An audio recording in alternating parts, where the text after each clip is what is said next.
Hello and welcome back to another NWCL Beyond the Boundary. My name is Colby Donnelly, and today I'm joined by Barnoldswick Cricket Club player Jonny Beech. How's it going, mate? Yeah, good. Thanks, Kobe. How are you? I'm good, thank you. So firstly, could you introduce yourself, please? So just tell about yourself and your involvement at Barnoldswick.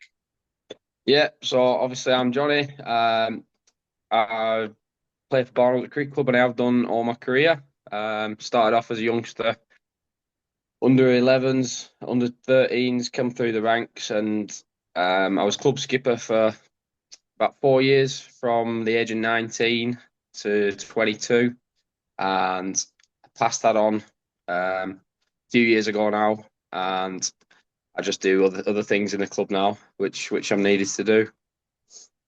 Real. So looking at your first team game yesterday, you managed to defeat Astley Bridge. So you scored 217 for seven, and you managed to dismiss Astley Bridge for 191 with yourself picking up a few runs and wickets too. Could you go for that game with us? Yeah, so we lost the toss and we got put into bat. I think we wanted to bowl actually as well. The wicket looked good, but there was a bit of grass left on it. So I think Astley Bridge had the same opinion as us. We put the team into bat, try and get a few down early. But we had a really good start. I think we were 60 for one. The boys who opened the batting put on um, a good start for us to build on it. And then 217, yeah, we've probably left a few out there actually. I think we probably could have pushed 230. But it showed that the wicket wasn't as bad as we thought it would be. Astley Bridge then came out to bat, lost a couple early doors. Their skipper, um, who's a dangerous player. I think he's pro there, hadn't he? What's he called? Andy Silva. Yeah, good player. I got him early doors. I think second ball of the game. And then their other opener, Patel, he hits the ball quite hard. We got him early. And then from there, they were sort of chasing. They were sort of chasing the game, and they never really looked like they were going to get it because they kept losing wickets in like processions. Um, but towards the end, they put on a bit of a partnership, and they put on probably the last wicket put on probably 20-30. And they were bowling out for 190, and I was starting to go a little bit. I was getting a little bit nervous, but we managed to knock them down and get the bowling points. Real. I remember seeing your social media and you put my team lineups out. One of your players, Abdul Sadiq, was playing, not played since 2021, I don't think. Because yesterday he played open batting, got 77 runs and picked up a free for. Is he planning to continue playing this season? How nice is it to see him getting that performance after not playing for quite a while? Yeah, it's so good to see Manny back playing. He was a part of our Ribblesdale League winning side in 2012. He's an absolute machine. He's so good. He's such a good player. And a lot of the Ribblesdale League teams will know how good of a player he is. A lot of the Bolton League sides won't have a clue because obviously they've never seen him before. He's planning on playing for the rest of the season. Unfortunately, he's not available next week for our clash with Earby in our local derby, which is a shame. But yeah, the plan is for him to play for the rest of the season. It's so good to have him back. It gives so much stability at the top of the order, and obviously bowling as well. Left armers, it's always a good option to have. Yeah. And obviously yesterday yourself, when you picked up 42, quick 42 not out, and also three wickets as well. Obviously, when I asked you to come on this season, I think it was at the start of the season, I waited for you to get a few good performances. Obviously, you winning games, but when you was getting many runs, many wickets, I think you got No, a decent score in pre-season. How nice is it for yeah. yourself to get some runs and wickets now? Oh, I've been overdue, mate. Honestly, I usually start slow, but it's not quite been usually this bad. Yeah, it's nice to finally perform. Like the lads have been performing, and it's there's always been somebody in the team who hasn't done it. But if the team's doing well, then that's the main thing, really. It is good to obviously get involved and help the boys along with the win. Yeah. And obviously, this season you've got Trent Riddle as pro and Darren Greaves as obviously his amateur. Can you talk about them and what they bring to the club, both on and off the field? Yeah, so Trent is an Aussie lad, and Darren's a West Indian lad. They've been brilliant. They've been brilliant off the field, on the field. Probably not as good as we thought they might be, but they're doing the business. Trent, we're just doing it as a team at the moment. There's no massive standout performances, and we're not being carried by one player. Like every week, somebody else steps up and does it, which I think a lot of teams do rely on the pro heavily to get them. If they don't get 80, they don't get 150. Trent is solid at the top of the order. They both like playing the shots. They're both aggressive players, which is good to have sometimes. But you've got to have the right mix. You've got to have the right mix in your team. Off the field, they've been awesome. They're so good around the kids. We're having Friday nights. We get juniors down, and they come down because those two guys are here. They absolutely adore them. They love them. I think you might have seen it on the social media. The T20, they were making signs and stuff like that. They've been really good for us. Yeah, and with Trent, obviously he's come to the club, and obviously he's been keeping for quite a few games. Obviously, you got I think Majid Iniat, veteran, keeping for you. I think they're up for many Yeah, seasons before this. Did you expect Trent to be keeping this year when Majid couldn't play? we did. Yeah, we sort of we signed it on the basis that Madge can't play every Saturday due to work, so we needed an option for that instance. Madge has probably worked more than we'd have liked, but it is what it is. Work comes first. So we did sign Trent on that premise that he probably would be keeping 50% of the games. Yeah, and you mentioned both of them playing quite attacking cricket and both Yeah, getting along the ball. I remember I've seen you play once, and it was that really a couple of weeks ago in the T20. I think yeah. Darren hit 28 or something off the first over against Will Raffles bowling. Obviously you weren't too successful in the T20s this year, but how nice is it to have someone like that who can quickly turn a game on it straight away if Oh, it's not yeah. going too well for you.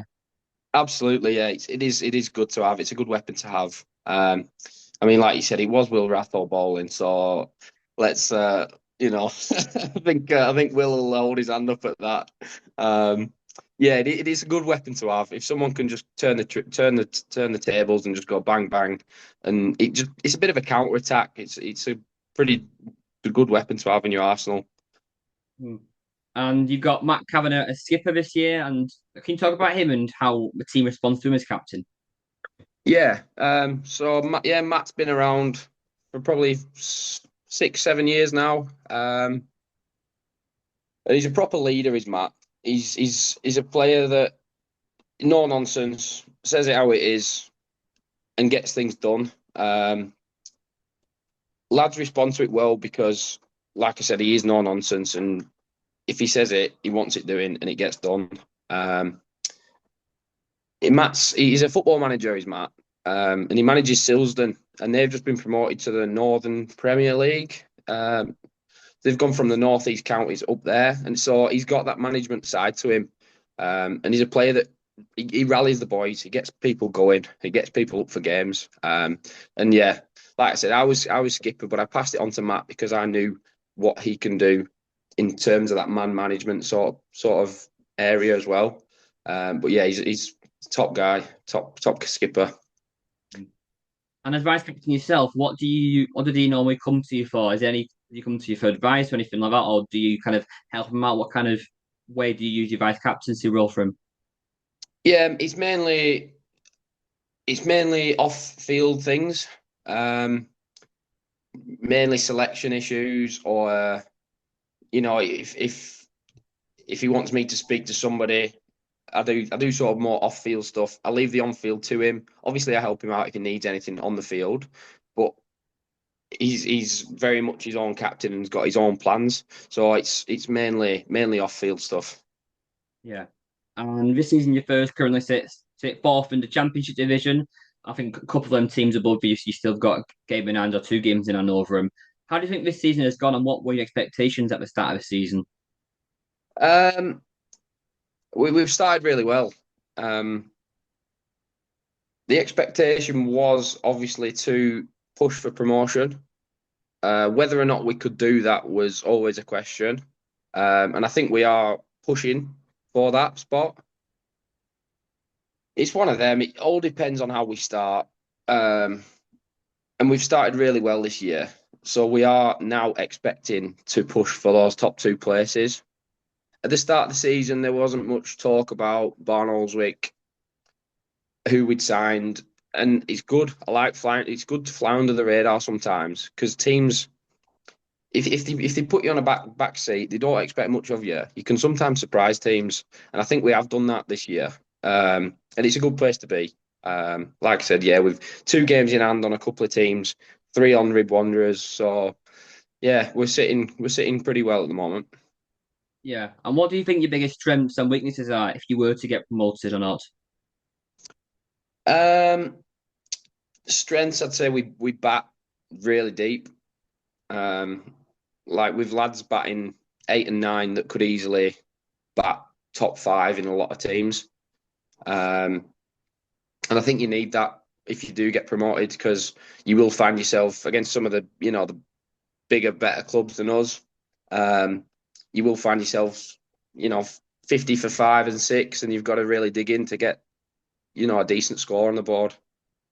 Mm. And what's your kind of plan for recruiting players? Obviously, where you're based is quite north, and there's not Yeah. as compared to Bolton. There's not many clubs around. Do you normally try to recruit players from your juniors and bring them up because you're probably not gonna, from what I've seen, you don't really go out and sign a lot of players every year. So what's your kind of strategy for that? Yeah. I mean, the junior section hasn't been as strong. We sort of had a gap really. We had a period where the junior section was there was about one team. Um, so there's been a lull of players coming through, and they are starting to do that now. But it's just been there's been a period where we had nothing. Um, we've been working on that for numerous years, and we are starting to see the progression of the juniors coming through to adult cricket. In terms of players, we do all right. We do quite well. Obviously, locally, there's us, Earby, Colin and Nelson, and they're obviously in the Lancashire League. Um, but you do find a lot of lads don't want to play Sundays that are in the Nelson area and the Colne area. So they will want to play Saturday cricket somewhere. And we are, and Earby are the only two around that do Saturday cricket. So it's not as bad as you might think. There are a lot of lads out there wanting to play cricket. I think this weekend we had 35 lads available to play cricket over 3 teams. So we did have lads missing out, which is a good position to be in. Um, there are we do all right. We do all right, Corby. Yeah. Yeah. And obviously, you touched on about your juniors, and now I'll talk about your juniors and your strategy for developing them into senior cricketers. Obviously, you Mm. have a third team, which is a key thing to allow junior to develop. Can you talk about the importance of having a third team at Barnoldswick and what this brings to the club? Yeah. Obviously, the third is massive. We use it as a development division. It's sort of a mixed team as our thirds. With new cricketers playing that are young and with new cricketers playing that are older. So we use them and mix them together and help each other out. Like the older lads do help the youngsters come through, and it's good for the youngsters to get that senior cricket time because it's a different ball game playing junior time cricket, pairs cricket, to then going and playing 45 over matches. And I think for a lot of the youngsters, you learn how to bat time. Um, yeah, the third team is big for the step up from 15s or 13s to senior cricket. It's crucial to have. Yeah, and one of your players, Harry Brown, he's had a decent start with the ball this year. I think he's took 9 wickets in obviously not many games in that division so far. Do you coach him, and how do you think he's developed since playing in the third team? Yeah, I've done a bit with Harry in the winter nets. His leg spinner is Harry, and it's such a hard thing to bowl. Like even first class professionals, they bowl bad ball leg spinners in every over. And for a 14-year-old, 15-year-old leg spinner to learn his trade and not get disheartened by it when he gets smacked out of the ground, and it's going to happen as a leg spinner. It does happen to everyone. Um, you got to have a bit. You got to show a bit of spirit, a bit of heart. And Harry's got that. He's not shy of being smacked out of the ground because he knows that next time he's gonna bounce back from it. But H has got a lot of talent. I think he bowled in the twos yesterday. Actually, I think he got a couple of wickets in the twos, which is good to see. Yeah. And obviously, the big step into from playing under 15 or 13 to playing for the first team, obviously, you go from playing 20 overs to 40 overs. When you were a junior and you were playing 20 over cricket, how do you think that kind of affected you to, obviously, only 20 overs? You need to, and the coach, you need Mm. to teach them juniors to obviously don't lose the wicket, but also keep the runs ticking because obviously it's only 20 overs. How have you felt junior cricket's developed you into the player you are today? Um, Massively, I think. When I was coming through as a junior, we district cricket was quite big still, and I'm not sure if it is anymore. I don't know how much district cricket's actually played. But yeah, I was playing. It wasn't necessarily the pairs cricket that developed me. I don't think that did me much good. Bowling, yeah, but for the batting, it doesn't really teach you the disciplines of it. Because if you get out, you're not out. You get another chance, and it's that's not cricket. Um, but district cricket really did help because that was like 50 over cricket at 13.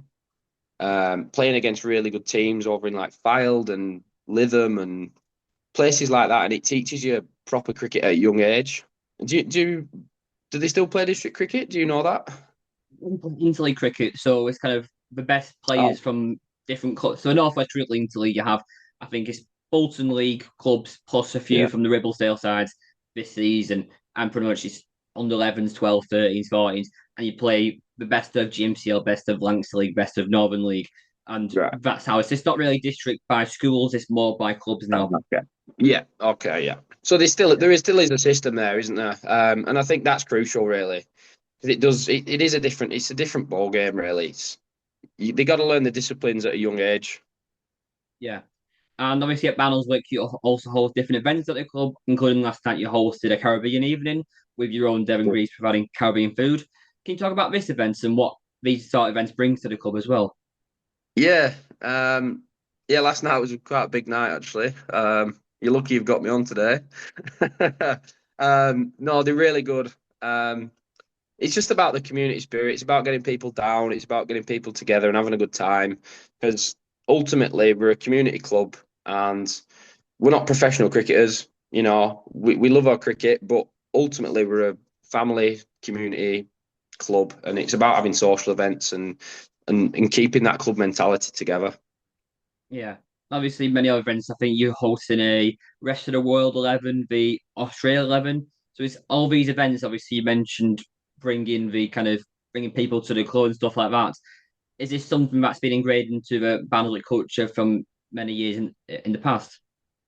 Um, in some respect, yes. I think it was something that we used to do quite well, and then we sort of dropped off and lost that side to it. But we're working hard to try and get that back. I mean, things like the Australians versus the rest of the world. It'll just be a good T20 night for the club. It'll get people down watching. It'll get players playing that not necessarily played against each other, and it'll just be a bit of an exhibition showcase kind of game. Yeah. And obviously, with the Northwest really looking at expanding the league, what would you say the positives that you and Barnoldswick have experienced since being in the Northwest League? Personally, I think it's good. I love going and seeing new grounds and playing at different places. You can get a bit bored and stagnant playing at the same grounds, the same seasons over and over again. Um, I've found like a lot of the Bolton teams play harder cricket. And for me, it's really good. I love it. Um, it's what you want. Yeah. And obviously, in that first division, you had 24 clubs and you all play each other once. Obviously, you in the Championship division, you obviously play now, how many teams? About 10, I think 10 teams. So obviously, you play 18, 20, something like 20 games a season. How we felt competitivity in the league has been? Yeah, it has been good. Yeah, I think it's still 22, but we play two teams three times. Um, it has been good. It sort of looks to me where like anybody can beat anybody. Um, I mean, Walkden are sort of rallying at the moment. They've got to put a few wins together. So they're they're looking okay. There's not anybody in the league that I think can't beat anybody. So it's competitive. It's good. Yeah, and last season obviously had Reach pretty much I think steamroll the whole league, and obviously they won the league, and obviously that's shown with this season we're top of the league and we've got a 12 point difference between second place. I think this season with no one really standing out there out in front of everyone else, I think that's even better for the competitivity of the league. Yeah, absolutely. I know Rib are top of the league, but they're having to play more games, aren't they? Because they can't play any games in September due to the ground or something. Um, so they will be up there early, and then it's going to be a case of catching them. Um, yeah, yeah. It is. It is. It's a closer affair than last year because Reed just walked it, didn't they? Yeah, and obviously when we first started the league, I think communication was a big issue with obviously a new league. No one usually getting that kind of the message out there to not just players in the league to people around the whole northwest. In the last 2 3 years, how have you thought the communication has been from the exec towards the players? Yeah, it's been good. There's been things put out there for captains. I think there was a Zoom meeting the other night, which was something to do with umpires. Um, there are things there if you need them. Everything's relayed to us. Yeah, not no complaints at all. I think it's all good for Kobe. And obviously, you mentioned walks, and obviously they've improved a lot in the last couple of weeks with obviously Fasani, the overseas amateur Hardest Lane. Any players that surprised you this year? Any players that you think, well, they've had a really good season, which you might not expect to have that good of a season this season? Um, it's a good question. No, not particularly. Not particularly. Yeah. Um, Ben Gorton started really well. He had a big score. But I know Ben's got the ability to do that, so that's not a surprise. No, not no particular surprises yet. Obviously, Yeah. that lad at Walkden looks like a good player. We've yet to play them, so yeah, we'll be keeping Mm. an eye out for him, I think. Yeah, because one player that's sprung to mind for me, I've spoken to in the last few weeks, is Charlie Elwood at Cherry Tree. Obviously, I was Yeah, speaking to the Reed players yesterday after our game with him. I mean, I don't know who he is. I don't know how well he's done in the past, but they were saying obviously him and his brother are very good cricketers. And I think this season he's done more runs than a lot of pros in the league. So obviously he's yeah, having a great season, wasn't he?